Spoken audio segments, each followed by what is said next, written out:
ये क्वेश्चन हमारा UPSC CSC 2021 का क्वेश्चन नंबर 4C।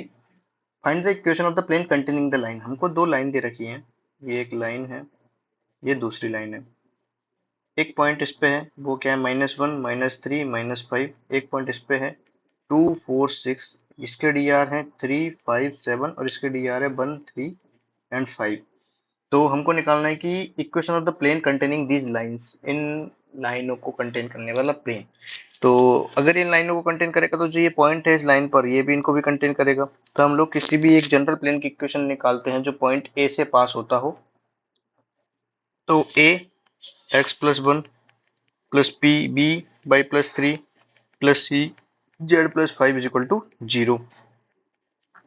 अब देखिए ये जो प्लेन है उसके डी आर और इनका डी आर का मल्टीप्लीकेशन 0 होगा। क्यों? क्योंकि ये क्या है, ये इस प्लेन के परपेंडिकुलर जो नॉर्मल है इसका, उसके डी आर से। और ये लाइन 357 जिसके डी आर है, ये लाइन प्लेन में है। तो इन दोनों का मल्टीप्लीकेशन, ये दोनों परपेंडिकुलर होंगे इसलिए इनका मल्टीप्लीकेशन 0 होगा। तो 3a+5b+7c equal to 0। Similarly a +3b+5c equal to 0। Solve करेंगे। 4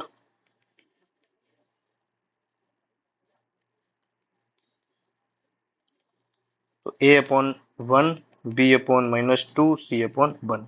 ये आ गए हमारे D R of the given plane, मतलब D R of the normal of the given plane. तो एबीसी की वैल्यू आ गई, हम लोग इसमें पुट करेंगे तो x+1 -2 by +3 +1 z+5 is equal to 0।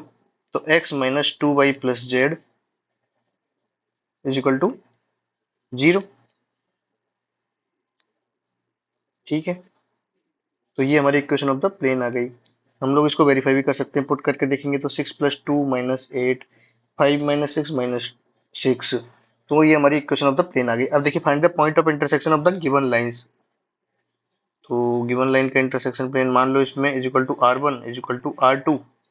तो 3r1 -1 must be equal to r2 plus 2। 5r1 -3 is equal to 3r2 plus 4। 7r1 -5 is equal to 5r2 plus 6। First two equation को सॉल्व करेंगे, क्या हो जाएगा, 3r1 -r2 -3 is equal to 0। 5r1 -3r2 -7 is equal to 0। दोनों को solve कर लो। r1 की value, r2 की वैल्यू इसमें से निकाल के रख देते ऊपर वाली में से, -3। r2 की value 3r1 -3 -7 is equal to 0। 5r1 -9r1 plus 9 -7 is equal to 0। और r1 हमारा आ गया 1/2। r1 1/2 आ गया तो r2 हो गया हमारा -3/2। थर्ड वाली इक्वेशन में पुट करके देख लेते हैं हम लोग इसको। -3/2 आ रहा है LHS। तो RHS हमारा क्या आ रहा है, 5r2 प्लस 6 -3/2। ये भी हमारा आ गया RHS है ये। तो R1 और R2 की वैल्यू आ गई, तो हमारा पॉइंट आ जाएगा इससे। किसी के अंदर भी रखो, 3r1 -1,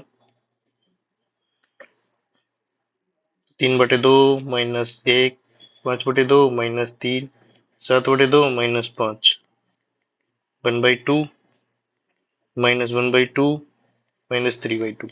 So this is the point of intersection of the given lines.